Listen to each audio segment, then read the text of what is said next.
you have like the family reunion. The house of this, the house of that, the house of Montague and Capulet, to use like Romeo and Juliet example. They're of the house of their father, right? So he says 2 nations are in thy womb, but check it out. And 2 manner of people shall be separated from thy bowels. And 2 manner of people shall be separated from thy bowels. You see that? So then you know that what? Each of these boys is going to take on a different manner as far as how they are, right? And the one people shall be stronger than the other people.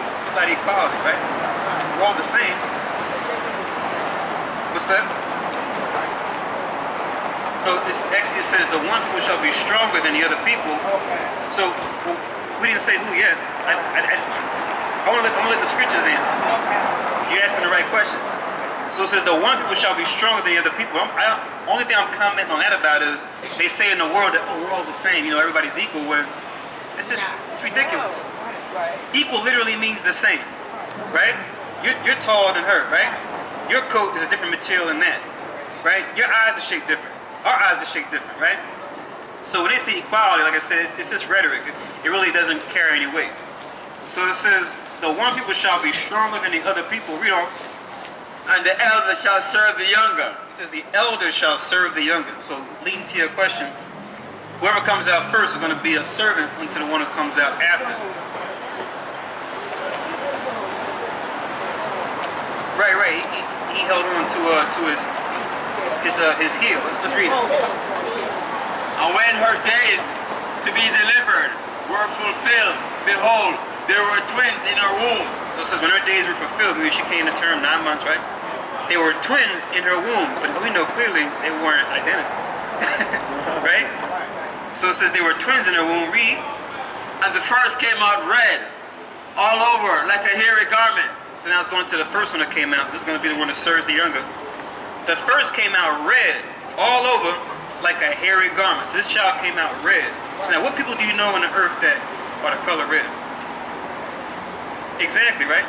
We say white, but we know they're not the color of your bags, right? But now they're pink, right? All the way to a dark red, because what? They don't have any melanin, and you can see the blood under their skin, right? The first came out red all over. It says like a hairy garment. Now we all have body hair. What people are known for having body hair like crazy, even hair on their back. Like a bear. Exactly. You look at I'm not sure how old you guys are. You guys remember like Magnum P.I. or Deliverance with Burt Reynolds? These guys got that back hair going on. You're like, yo, these boys need some nair or something. So they're real hairy people. So the Most High's giving us characteristics to let you know who we're talking about. So he's red all over like a hairy garment. Read on. And they called his name Esau. And they called his name Esau. Right? Read on. And after that came his brother out. So now his brother came out, who's after. They didn't describe him because he looked like how his parents looked. Right? People of color. Read on. And his hand took hold of Esau's heel. Remember, in that time on the earth, everybody was a different shade of brown. That was the norm. He was the one born different. Now in this time, he's grown and he's expanded. He wants to make everybody else seem like they're the minority, right? When really he's the one who's minority, right? Read on. And his hand took hold of Esau's heel. And his hand took hold of Esau's heel. That's what you were talking about. So here it is. Read on. And his name was called Jacob. His name was called Jacob. Now he's our forefather, so-called Black, Latin, and Native Americans, right? Their ancestor is Jacob. Read on. And Isaac was 80 years old when she bare him. So when she gave birth to the boys, he was 80 years old. You know how old that is? 80? You know how much a score is? A score just means 20 years. So you see score in the scriptures, it just means 20. So when it says 3 scores, it's 20 times 3. So, right. Right, because they were older. It's like how Abraham and Sarah were older when they first had their kid. I should say, yes, Isaac. But now check this out. Let's get some more characteristics, a couple more. Yeah, this poster is dealing with what we're reading here. It's a depiction of what we're reading right now, Genesis 25. As far as the 2 boys and their parents. See that? So now read the next verse. boys grew, and Esau was a cunning hunter, a man of the field. Right, so it says Esau was a cunning hunter, a man of the field. Right? So now going to the characteristic of the boys.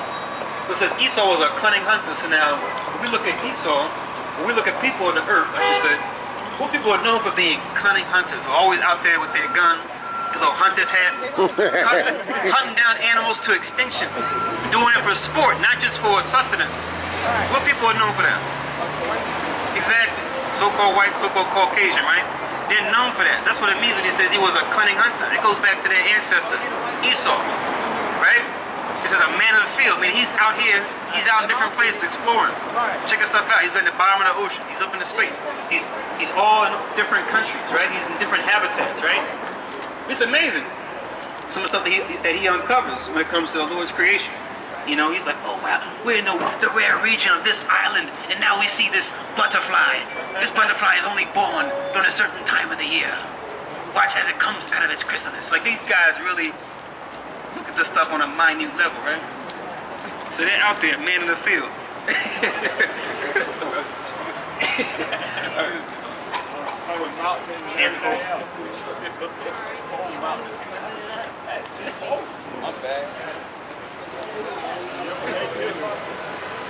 Yeah, man.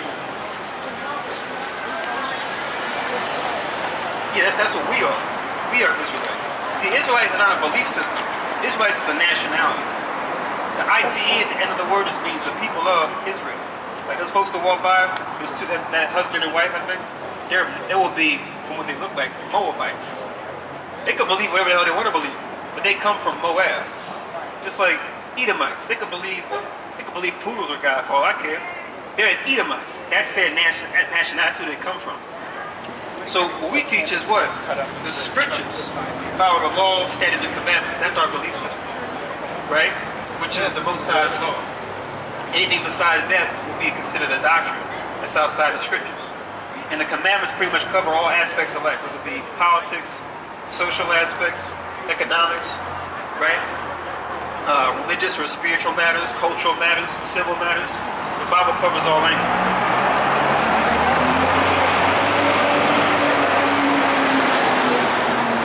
I got it, brother. Thank you.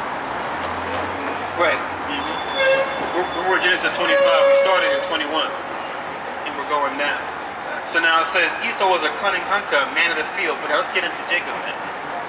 And Jacob was a plain man, dwelling in tents. Jacob was a plain man, dwelling in tents. You go into the Hebrew, the word plain, you see the word upright, right? It says dwelling in tents. So now you can check out our people as a whole. I call it the weekend test. You ask Esau what they're going to do on the weekend, right? They're talking about, oh man, we're going to go hiking, dude. We're going to go biking. We're going mountain climbing, man. We got all this stuff we got planned for the weekend, right? We're going to REI store. We're going to go to the North Face store, buy our, triple goose and our ski equipment. Talk to our people, generally speaking. What you got going on this weekend? Oh, just sit back, chill, my feet up, watch the game, right? Play some Xbox. That's not to say that Esau doesn't like to chill out. It's not to say that our people don't like to go out there and explore stuff.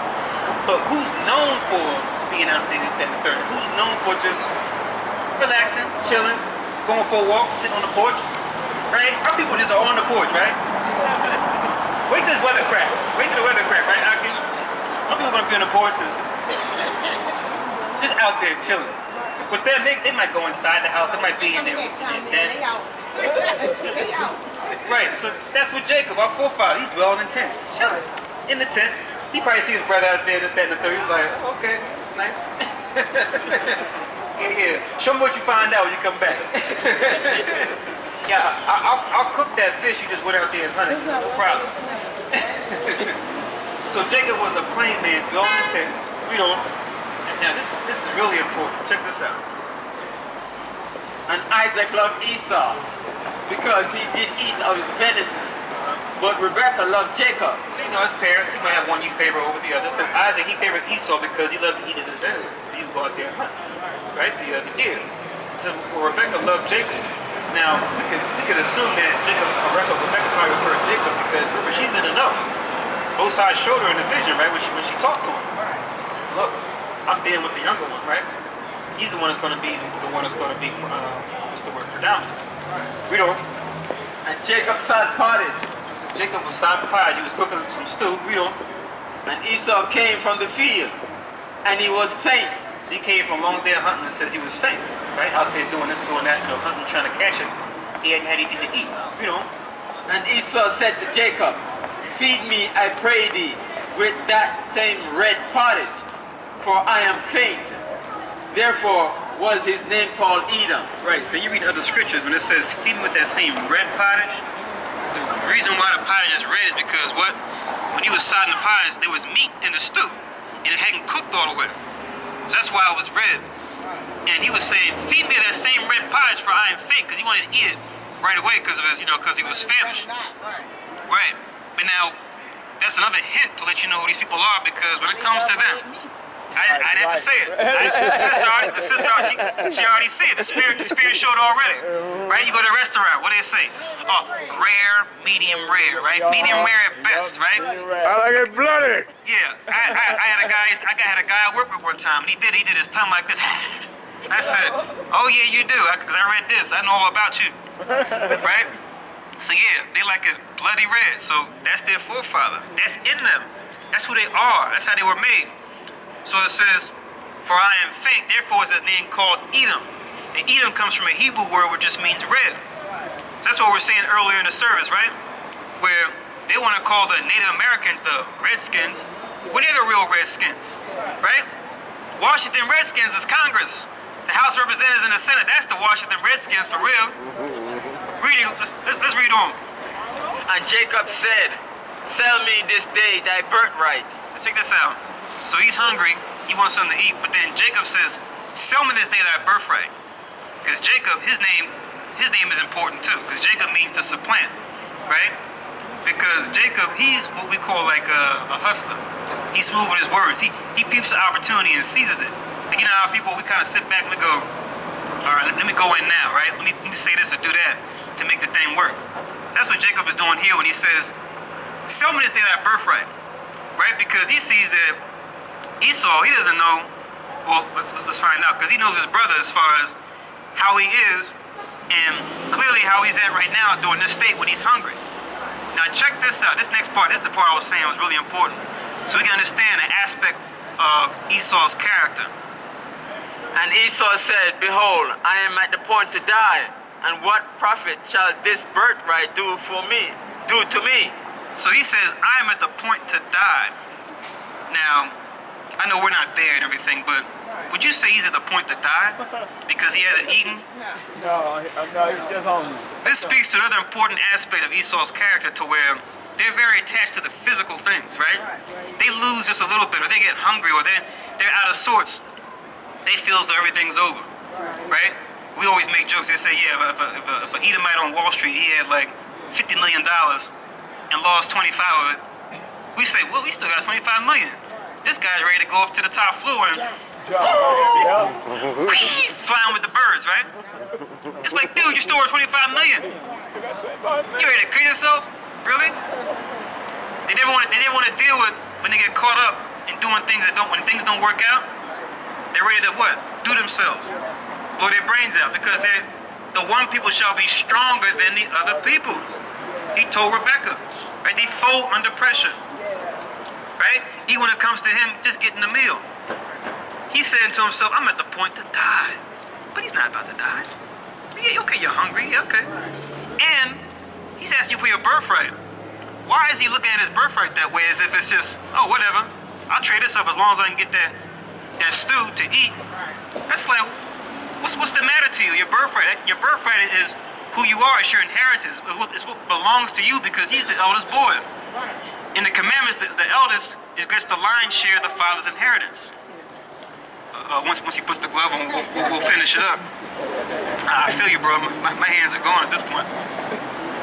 So he said, I am at the point to die, and what shall this birthright do unto me? Read on. And Jacob said, swear to me this day. And he swore unto him. So he could have been like, no thanks. I'll just, I don't need to do all that. Maybe I'll just go get some, I'll get food some other way. Give me some leaves, a piece of tree, something. Yes, yeah, exactly. But it said he swore to him. For his birthright. Read on. And he sold his birthright unto Jacob. Then Jacob gave Esau bread and pottage of lentils. And he did eat and drink and rose up and went his way. Thus Esau despised his birthright. So he ate, sat down, ate, went upon his way, and it says, thus Esau despised his birthright. Right? So now, as you read on in the story, it goes into something else that happened between the two of them, but pretty much this speaks volumes to the character of both our forefather and their forefather. And it's funny because many of them don't really know even who they are, a lot of them. But something in their spirit, I feel like, I sense it's like trying to get back at the one thing that matters most. Because look at it, they got us on the bottom. They always make a mockery of us on their movies and TV. They always got us dying first. When they cast us in TV shows and movies, we're always like the sellout, coon, lay over backwards, right? And they say, oh, that's a great performance, right? Or they got us, selling our souls for fame to them and to their leaders. But in all that stuff they got us doing, it's so sad because Jacob, destroyed for lack of knowledge. They still can't get back that thing that matters most, their birthright. After all that, they're still not the chosen. The chosen is still the sons and daughters of Jacob, even to this day. And all we got to do is, with this one book, turn back to it, begin to turn back to it, and to follow the steps that are laid out here. And all their efforts to keep this hidden from us, all their efforts to establish this empire, right, on dung, right, this house of cards, it's going to come tumbling down just that easy, that easily. Just by a few of us coming back to this book. That's another thing I want to bring out too, because people want to say, well, that's the white man's book, right? They want to say, oh, well, this book's missing in there, right? We don't know if we can even trust this book. There's certain things in it that aren't in here. But my thing is this. Okay, fine. There's books that aren't in there. Okay, cool. But now, if they're so smart, right, if they're so conniving over all these centuries, and why is it that their own nationality, the symbol that they use, their customs, this story, right, their rise and their fall, and how it would happen, why is it still in there if they're so smart? It goes back to the spirit of slumber. The Most High can blind whoever he wants. The same way he can blind us, he can blind them too. He gave them strong delusion that they should believe a lie. So that's the power of our God. That's the power of the God of Abraham, Isaac, and Jacob. You see? He can take this same tool that they claim that they used against us in slavery, but they really didn't use the Bible. They may have had the Bible in their hand, but they were using something else. They got two verses in here that they use. The curse of Ham, right? And his servants obey your masters. The curse of Ham is talking about, it's not even talking about us, it's talking about the so-called Africans, the Hamites. That's on them, not us. We're not Hamites, we're Shemites. And they say servants obey your masters. That's talking about the church. That has nothing to do with slavery. The difference between who? Oh, Ham was one son of Noah, Shem was another son of Noah. And you have different nations that came out of Shem, just like you have different nations that came out of Ham. One of our bags, we have my hands are kind of cold, but we have the table of nations. From it shows the sons of Shem, the sons of Ham, and the sons of Japheth, and the different nations that came out of each of those sons. Everybody on the earth now comes from one of those three sons. But I'm saying the Africans, even though we may think, oh, we're related to them, it says we're more related to the so-called white man than we are to Africans. When you check the family tree, because we just read two nations were in Rebecca's womb. So a lot of folks, that's hard for them to really consider. It's like that with the white man. He looks so different from us, right? But they're more related to us than we are to the native Africans. Peep that. You see? I know, right? It's crazy, right? But we're close to Oh, they're Israel too. And when you say the Caribbean, you talking about the natives that were in the Caribbean or the slaves that were brought there? Well, we're there, right? Right. Okay. Not all of them though, because you had natives that were there too. The Arawak Indians. They were throughout the Caribbean. That's why, like, you go to certain islands. Like I remember when I went to the Bahamas some years ago. There was a road we rode on. It was called Arawak Way. I knew it was named after the Arawak because you look on the back of the flyer. They are who we call the so-called Puerto Ricans today. Before they were given that name by the Spanish, they were called they named themselves the Boricans, which if I remember, the Boricans comes from a Hebrew word, but it means the brave lords, right? But that was their name originally before they were given the Spanish. But even going before that, they were Israelites of the tribe of Ephraim. There's even certain history books that go into it where I think it's